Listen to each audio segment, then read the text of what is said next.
All right, it's another edition of the Big Three. And Will, we are right in the middle of the Winter Olympics in Pyeongchang, South Korea. And I'm telling you, I've maybe watched 30 minutes? Maybe. What's going on with the Olympics right now? I've tried to watch almost every night, right? I will say they're not covering it like a sporting event.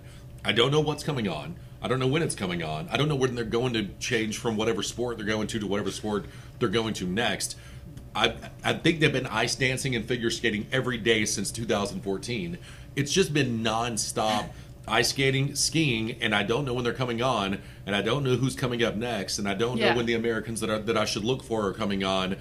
I'll just say this, NBC usually has this Olympics things down to a science. I think it's been terrible coverage so far this year, and also the fact that Team USA is not great isn't helping things. I got to be honest. Yeah, that's what happens when you phase out Bob Costas. Yeah. Bob Costas with pink eye, still better than this stuff that we're watching right now. One of the biggest things, and you said it, one, we're just not as familiar with the winter sports. So we need to be told, hey, these people are really good. You have to tune in at 8 p.m. tonight. I didn't even know when Shaun White was doing the half pipe, and I had to watch that on the highlights the next day. And then so many Americans are getting highly touted and a lot of praise, and then falling way short. I mean, Lindsey Vonn barely making the bronze medal. She's like my age out there. What's she supposed to do, man? Which is amazing after a shredded knee. It's amazing. But we had an American figure skater that completed the triple axel a week ago. She finished 9th yesterday and was the top American finisher. It's like, what?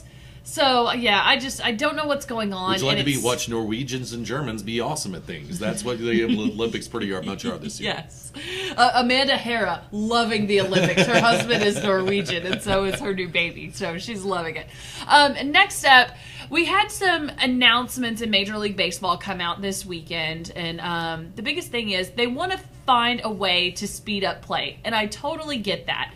But until they take a golf masters model where they have a sponsor for a complete broadcast and can cut out some of those commercials, in my opinion, they can play all these little gimmicky things and trot them out.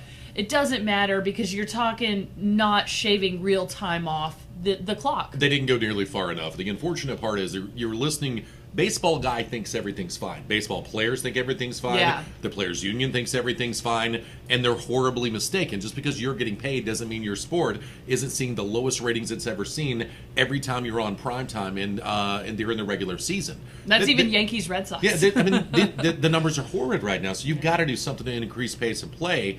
The problem's this isn't nearly enough. Go to Smokies games. The pitch clock's incredible. It's great. It's still leisurely, but at the same time, 2 hours, 45 minutes or so, you're out the door. Yep. People will sit and watch that. I think the other problem is this. One of the reasons for those commercials, 5 pitching changes per game. We don't need to see 4 or 5 pitching changes. Rob Manfred tried to do it and then said he was going to do it. He got backlash, so he backed off of it. Limit the number of pitchers that you can use in a game to 3, maybe 4 if you want to, and make that it. Instead of 5, 6 a game sometimes. There are other sports where they limit substitutions and how many times you can substitute, so there would be precedent set for that. Sandy Koufax wondering how many years he could actually play in this era by not throwing, every 3 days? 4.5 innings, right? Every 6th day. And that's what they're throwing right now. But it's all about these middle relievers throwing 96 for that pitch for 2/3 of an inning every night. And none of us know their name. You know what I mean? The manager doesn't know their name. So how in the world are we supposed to? It's a problem with baseball, and baseball wants to pretend it doesn't have a problem. And look, continue to watch your ratings tank. Yeah, well, they're good at that. You know, they pretended for almost a decade that there was no PED use. So they're just going to make believe in Major League Baseball. I don't know. Finally, let's wrap it up with the Vols. My big question is, they take on Florida, and then we're closing out the season. We're getting ready for the SEC tournament. How would you describe in one word what this team is doing right now? Underachieving. Tired. Okay. I think they're tired. I think that on the offensive end, look, they're looking, and it was amazing because a couple of Konzo's players mentioned this to us. The first year they played under Konzo's system is learning, not because you're told to put so much effort on the defensive end, not to look at the offensive end as the place where you get rest. And I think right now Tennessee's basketball team, watch that Georgia game. it's a tough matchup for Tennessee, one, but as effective as the rotation was on defense, and it was magnificent to watch what they did on the defensive end. On the offensive end, they're not coming off those curls nearly as crisply. The picks that they're setting, the screens, things like that aren't there the way that they were earlier in the season. They're not sharing the ball nearly as much.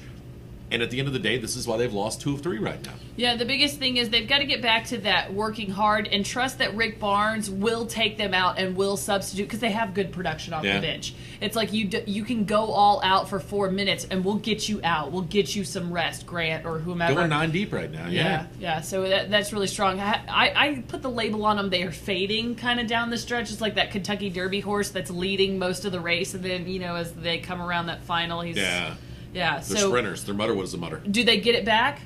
Do they get the mojo back to close out? I think they'll be fine. We've seen them have these types of lulls in the past, and then they figure it out. I think having a Florida team at 9 o'clock tonight at Thompson-Boling Arena going to help that. All right, that's going to wrap it up. He's Will West. I'm Heather Harrington. This was another episode of The Big Three.